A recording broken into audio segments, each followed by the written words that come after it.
Well, considering the exercises,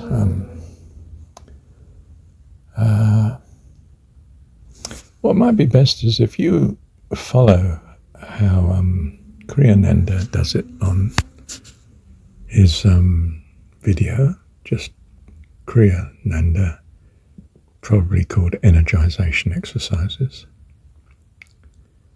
And I think the version there is when he's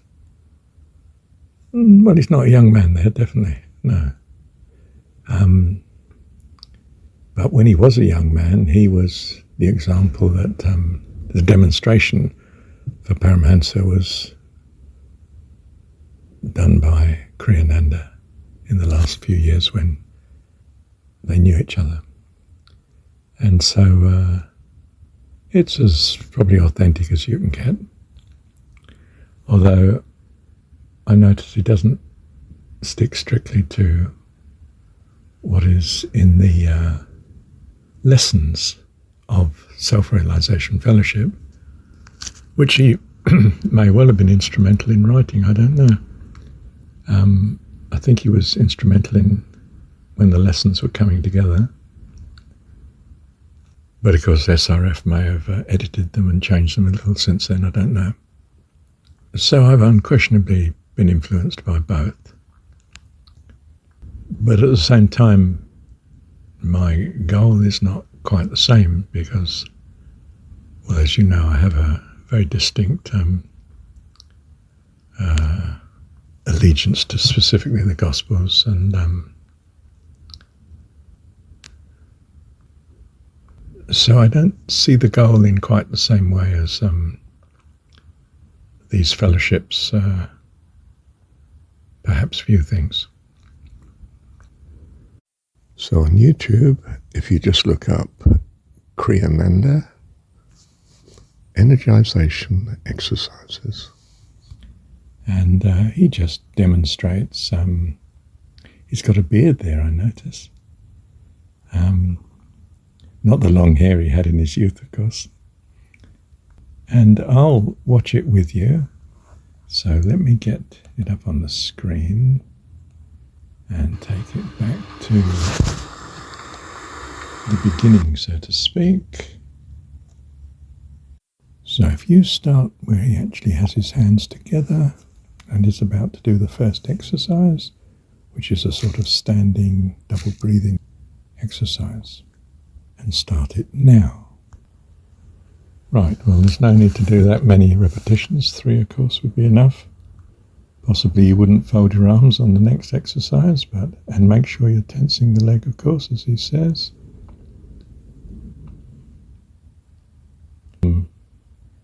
Again, a bit rushed. Supposed to pause at the limit, relax, and then tense the muscles again. Onto the lower arm and upper arm and lower leg and upper leg tensions. Notice he's not really following the strict, let me just pause that a sec.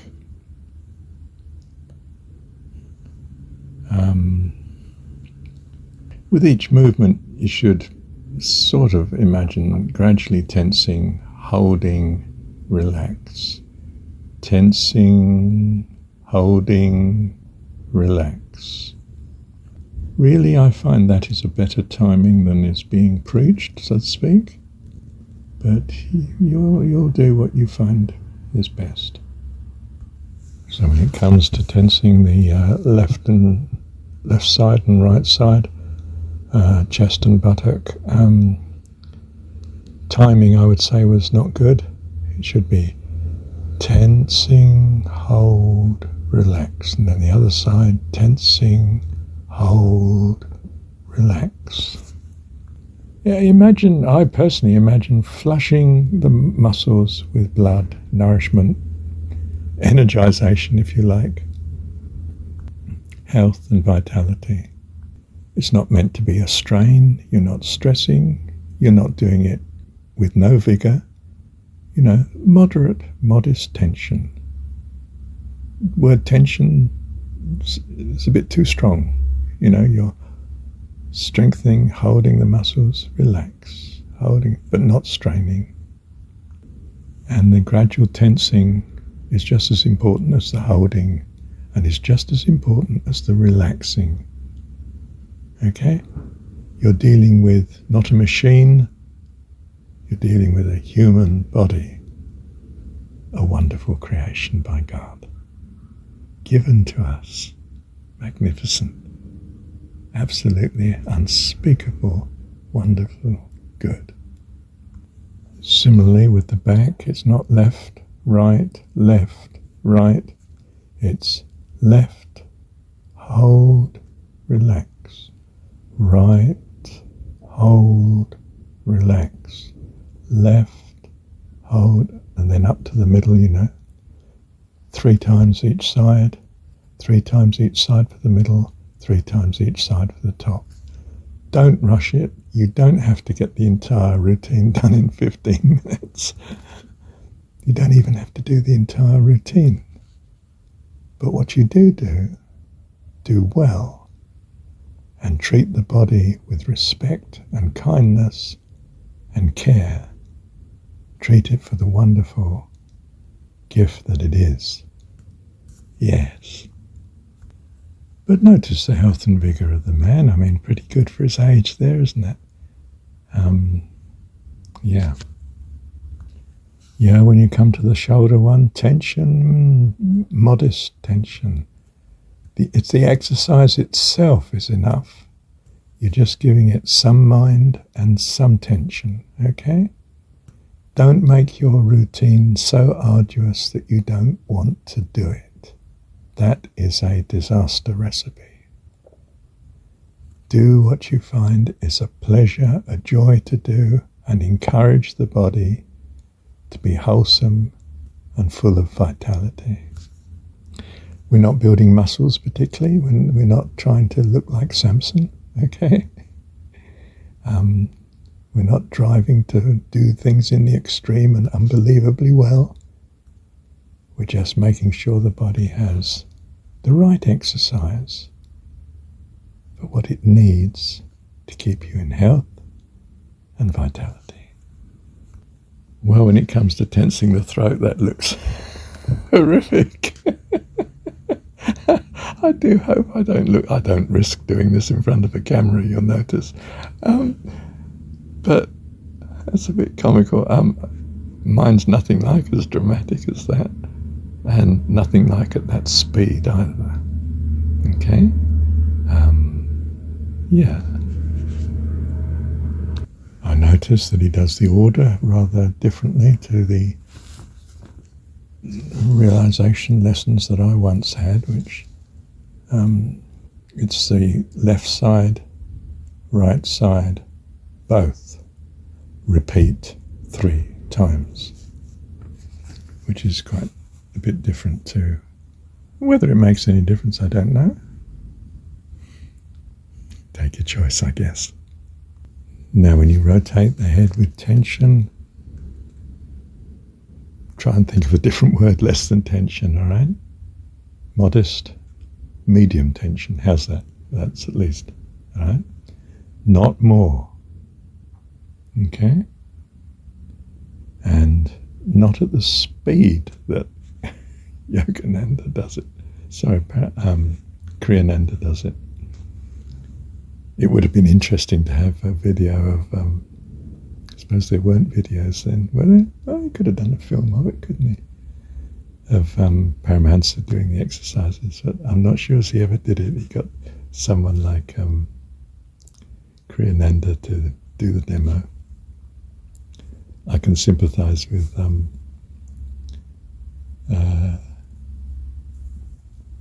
Yogananda there, because I wouldn't like really to be in the camera either.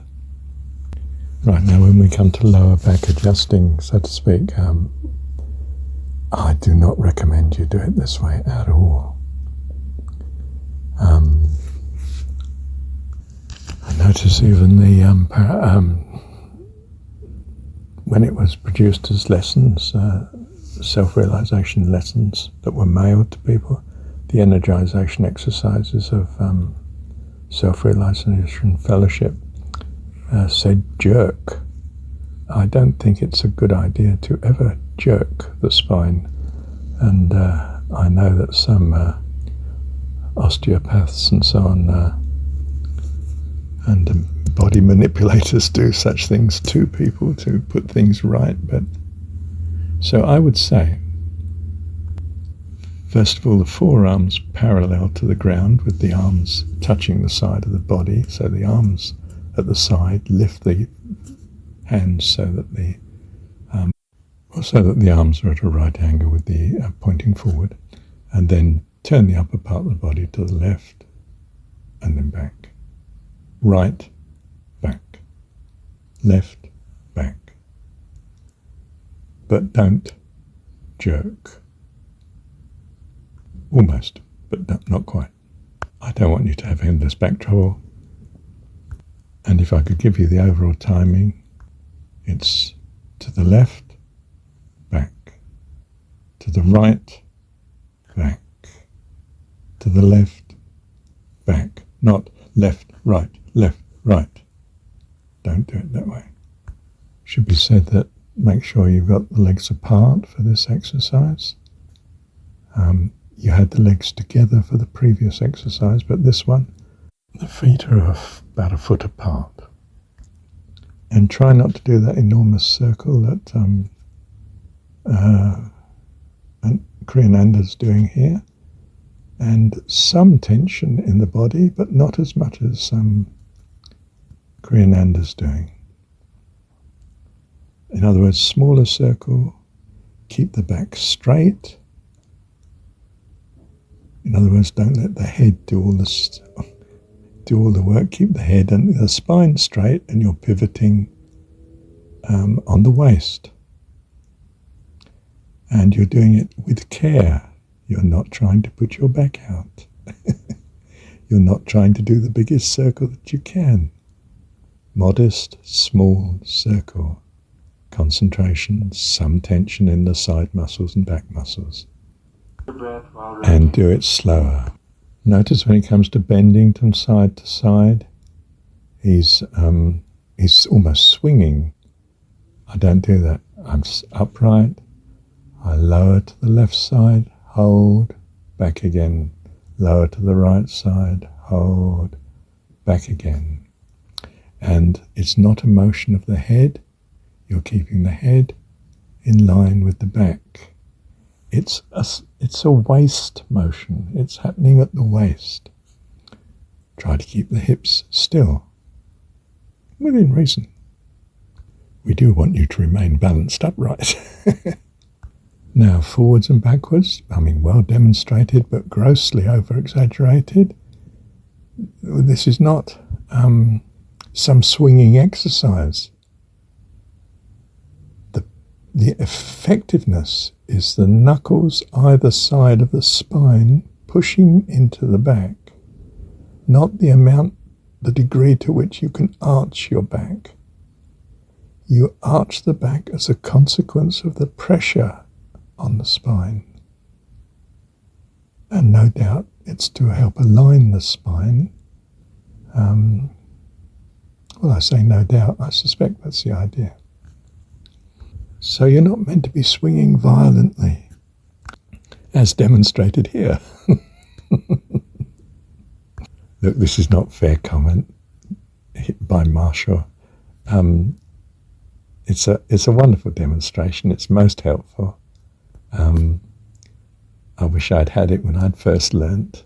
I just learnt from directions given in the Paramahansa's lessons that were mailed. I think 2 came each fortnight, I can't remember. And from America to England in my case. Again, when you're swinging left to right, it's not a swing. We're not trying to jerk the spine beyond where it normally gets to. We're just turning to the left, then back, turning to the right. There's a delay. We're not bouncing off the limit and coming back to the next limit. We're not doing this in some furious... no wonder they managed to do this routine in 15 minutes. It's because they didn't follow the directions. And I can see why the directions were as they were. We're giving vitality and energy and flushing the muscles. We're not trying to work up a sweat or do a fantastic demonstration. You know, the body's normal movements during the day are not fantastic demonstrations, and yet we have, assuming we have a normal amount of activity, physical activity, very nice looking bodies. They're not Samson, Charles Atlas sort of, you know, Arnold Schwarzenegger, is it, whatever. Just nice bodies. And that's what you need for health and long life. We're not fattening up beef cattle for the marketplace. I was a bit worried when I heard this rattling on the brain, on the skull. I thought, my goodness, is that really good for you? I don't hit quite that hard. I tried to do it comprehensively. I think he gives a very good demonstration of this, but go a little lighter on your skull, could you? Imagine that your head and brain and skull is a treasure to you. You need a good bit more massaging than he does when it comes to the scalp, okay? Yeah, I mean, make sure the whole of the scalp gets massaged. And as he says, don't let the fingers scrape over the hair. Keep them firmly rubbing against, you know, making the tissue rub against the bone, so to speak. Not hard, of course, but, you know, not frictioning your fingers across the hair and the scalp. When it comes to massaging the medulla, 3 times carefully one way. Don't rush it. 3 times carefully the other way. Don't rush it, you know? And tension as you pull the head back, relax as you bring the head forward. Chin drops. You don't have to join the hands together when you do the bicep tensing. I typically hold them lightly clenched separately over my head, and the elbows more to the side than is demonstrated here. And so it would be tense, 2, 3, relax, 2, 3. Okay, tense, the other side, 2, 3, relax. You know, slow, careful, aware with concentration. Not so much concentration and tension that you're going to find the job arduous. It's meant to be something that you do happily each morning and evening, this routine. When he comes to the thing that he refers to as the 4-part body recharging, I was taught it differently to this, and there are several ways you can do it. The way I did it was tense the feet first, and then keep them tense as you tense the calf muscles, keep them all tensed, and gradually add to it as you work up the body, you know, the upper legs, the buttocks, the stomach, the forearms, the upper arms, and so on. Left and right chest together, left and right side of neck and deltoid muscles together, and finally adding to it the front and back of neck being tensed as well. And then relax in reverse order. In pairs. And perhaps that was just too much to teach to begin with, in fairness, so you've got a rather more straightforward presentation here, I think, from Kriyananda. And you'll go for what you find, and it changes through time. You'll find what you determine to be the best way of doing it, and hopefully you'll be choosing one that is the most enduring, in the sense that you're most willing to do it each twice a day, say. Not religiously, but as time and opportunity permit. Notice when you get to the arm lifting to the side, he's not pausing at the top and the bottom. It should be lift, relax. Not so much that the hands come down, of course, then lower, tension as you lower, relax.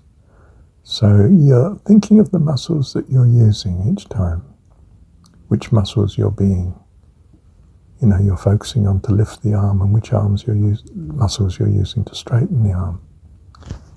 And the goal is you tense and relax, not that you touch the top and touch the bottom and spring back again. This is not some gazelle leaping through the forest. I've noticed his breathing's become deliberately exaggerated, possibly to indicate to you when to breathe in and when to breathe out. There's no need to sound like a vacuum pump, okay? Maybe just for the purpose of demonstration. Notice too, he's putting so much vigour into it that we're puffing and straining and stressing. You're not going to want to do that twice a day. And you're not always going to feel like doing that either, nor is it required. You are giving the body the exercise that it needs, not trying to slaughter it into some, I don't know what. Yes, we're not weight training, okay? And we're not even pretending to weight train. We're focusing on the health and vitality of the limbs that are being moved. God does the rest. Whereas if you just leave your body in front of the telly all day, or the screen, or the desk, or the car, and sitting in the car for hours, goodness, you need a routine like this to start to tone it up again. But not to this extreme, which would just frighten the body to death. Now when you get as far as the 4-part arm recharging, no way. Think what we're doing here. We're curling the arm up, relax. Pushing forward, relax. Pulling back, relax. So some tension, and then relax. Then arms straight up, relax, bring them down and down. Then repeat 3 times. Don't spring from the end of each movement. In other words, rather than doing it with power, do it more with grace, but a very definite grace. You are earnestly respecting the movement of the body, whatever the body parts are that you're vitalizing. Be particularly careful when you're doing the forward arm raise. Don't tense the arm as much as you can. The exercise is for the shoulders, the deltoid muscles, again, you see?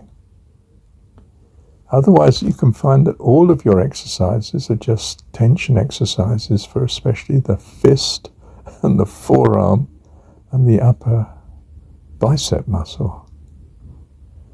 You have other muscles like the tricep in the back of the arm, not just the biceps. And you don't need to exercise furiously the fist. You don't need to be doing things with a clenched, forced fist. Okay? You do need to be focusing on the set of muscles that are meant to be energized, if you like, exercised, vitalized. And in this case, it's unquestionably those muscles in the shoulders that lift the arm. And you're not going to strain them or stress them. You're going to give them a good practice, a good exercise. Okay? We don't want to hear your shoulder bones clicking in and out of sockets and waving furiously. There's a great tendency for people not to raise that arm so that it's touching the side of the head. So the idea is you stand upright, you raise the left arm so that it touches, you raise the right arm so it touches the side of the head with the arm straight up, and then you tick over to the left. Right? So the arm, in some sense, gives the right support for the spine. You don't leave the arm at some angle following the head across the room as you swing from one side to the other, with the arms generally doing swapping backwards and forwards in space. The idea is that when you're on the bending part, the arm is straight up with the head in line with the spine. Okay, and you tick over to the left. Good stretch. Relax. Come back again to the lifting the other arm. Go up, left arm now. Go over to the right. Stretch. Come back again. Do you see at that sort of pace? Okay. Look, I give all these comments taken with a pinch of salt. You need to do what you find best. Okay, these are not God-given rules, they're just helpful points, hopefully. In fact, I notice he doesn't straighten the arm much at all, does he? In fairness, perhaps that's age, but I don't think so. He looks incredibly fit for his age. And that's worth remembering too. If he's this fit at this age, perhaps it's something to do with the way he does the exercises. But you might not be such a fanatic that you could do this or want to.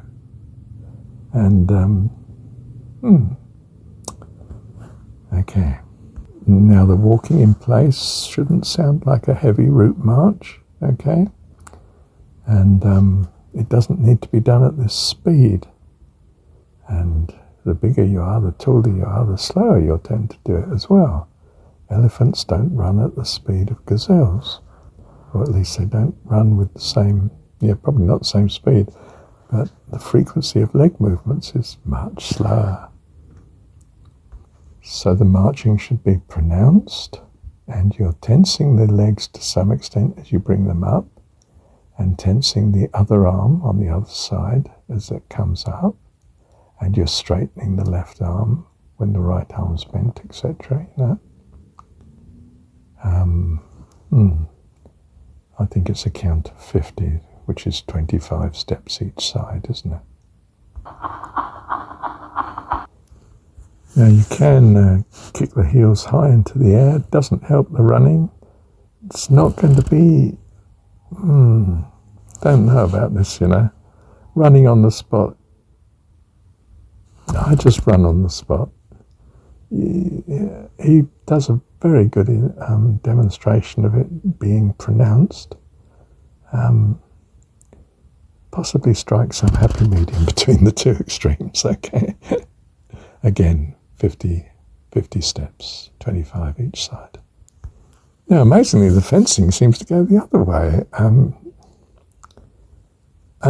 I'm not clear. I almost punch forward, and again I do it more pronounced, whereas we've gone the other way now. He actually does it more graciously and gracefully than I do. Mine's more like a boxer, delivering a straight punch into the distance. And,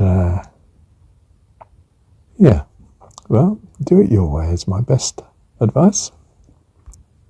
Yes, I don't move the fist slowly forward, and for some reason he's slowed down dramatically on this one. 3 times each side. Most of these exercises. 3 times each side. Right now, yes, rotation exercise, you can do it pronounced like this. I've got a feeling you're almost dislocating your shoulders and back doing it there. Just large circles, and it's an exercise not to tense the fists and the forearms. It's an exercise that is particularly, again, working the upper back deltoid area. And don't strain. Do not be attempting to do such big circles. You're hearing all sorts of clicks coming from the shoulders and that sort of thing, okay? 3 times each way. Slightly slower than he does it. You don't need such pronounced breathing, but it's as well to realize, isn't it, that he's breathing in as you open the body up there, and he breathes out as the arms come down. Doesn't have to sound like a vacuum pump, of course. Reverse.